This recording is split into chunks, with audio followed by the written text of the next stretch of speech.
faut-il être algérien pour s'intéresser à l'Algérie? Est-ce que l'Algérie doit être uniquement un centre d'intérêt pour les Algériens ou elle fait partie du patrimoine culturel, on va dire humain, et donc toute personne peut s'intéresser à cette période?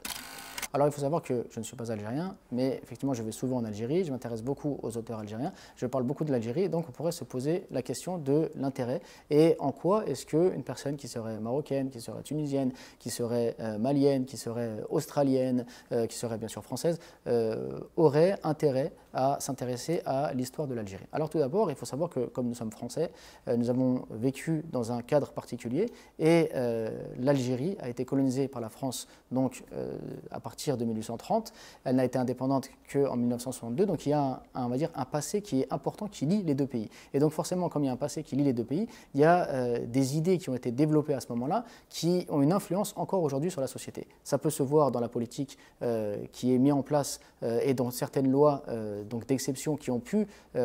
avoir des ressemblances avec une certaine mesure avec ce qui a pu se passer à ce moment-là, mais également dans la dynamique intellectuelle qu'il y a pu avoir. Pourquoi? Parce qu'on a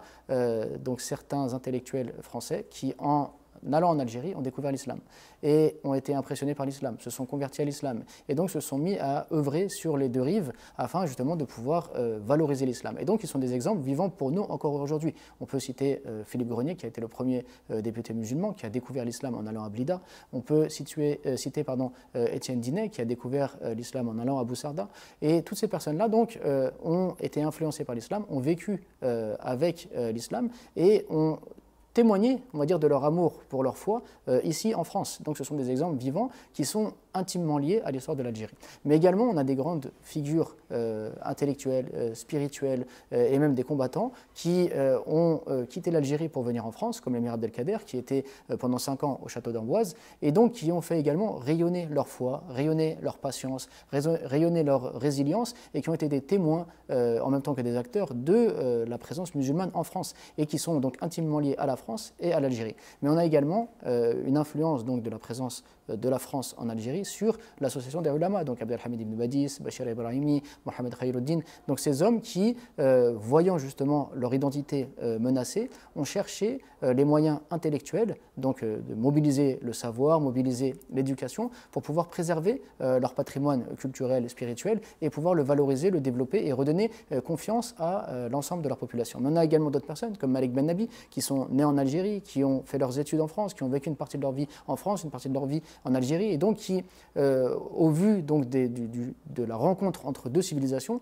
ont nourri une pensée extrêmement riche, extrêmement vivante, qui aujourd'hui nous donne encore des clés de réflexion pour notre propre situation à nous. Alors, aujourd'hui, s'intéresser à l'histoire de l'Algérie, ce n'est pas faire du nationalisme, ou ce n'est pas privilégier un pays plus qu'un autre, c'est en fait reconnaître ce lien culturel qu'il y a eu entre les deux pays, cette dynamique intellectuelle qui est née de cette rencontre, et c'est de se nourrir de celle-ci et de permettre justement de continuer l'effort intellectuel, l'effort de transmission, l'effort de rencontre entre les peuples. Aujourd'hui, on peut vraiment se rendre compte que lorsque des civilisations se rencontrent, eh bien, elles ne sont pas automatiquement dans l'affront, mais au contraire, elles se nourrissent l'une de l'autre. Elles apportent l'une à l'autre des choses extrêmement positives qui permettent aux uns et aux autres de s'enrichir et de devenir meilleurs. Et c'est en ça que s'intéresser au patrimoine spirituel, culturel, donc qui lie l'Algérie à la France, permet à nous, musulmans français aujourd'hui, d'avoir des ressources et des exemples sur lesquels se reposer, mais également on va dire une appréciation de certaines choses qui ont pu être faites hier et qui ont raté, ou bien qui ont réussi, ou bien donc en fait se nourrir autant des échecs que des réussites pour bien nous aussi être inspirés et également puisqu'il y a une notion donc, de connaître l'histoire et la transmission, puisque c'est une histoire qui lie la France à cette autre partie donc, du monde, à savoir l'Algérie, il y a nécessité pour les gens qui vivent en France de connaître l'histoire qui a lié les deux pays. Et si on veut pouvoir donc, dépasser les problèmes qu'il y a pu y avoir hier, on est obligé de connaître l'histoire pour que les erreurs ne se reproduisent pas. Et à titre d'exemple, une chose qui n'est pas directement liée, une fois donc, un ami a été amené à visiter un camp de concentration en France, dans lequel justement les Juifs étaient enfermés avant d'être déportés. Et la personne qui faisait la visite leur a dit « l'histoire ne sert à rien parce que les hommes oublient ». L'histoire ne sert à rien parce que les hommes oublient. On a aujourd'hui un massacre qui se joue en Palestine et la France ne le reconnaît pas. Mais elle le reconnaîtra dans quelques années, une fois que ce sera trop tard, comme elle l'a fait pour le Rwanda. Et on a aujourd'hui une politique qui est discriminante vis-à-vis des musulmans, telle qu'une politique a été discriminante vis-à-vis des juifs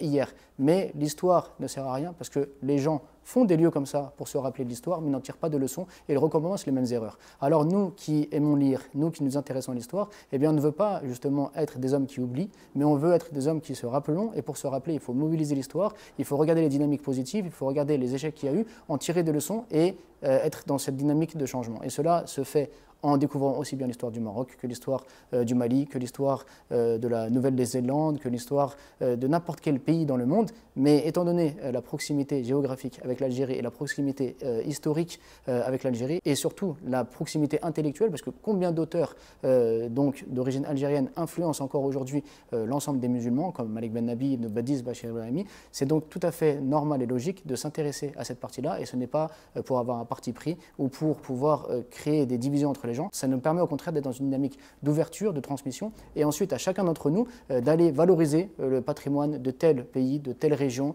de tels savants, car c'est un travail, on va dire, énorme à faire, que je ne peux pas faire tout seul, que le Bayéna ne peut pas faire tout seul, et que chacun d'entre nous est invité à faire.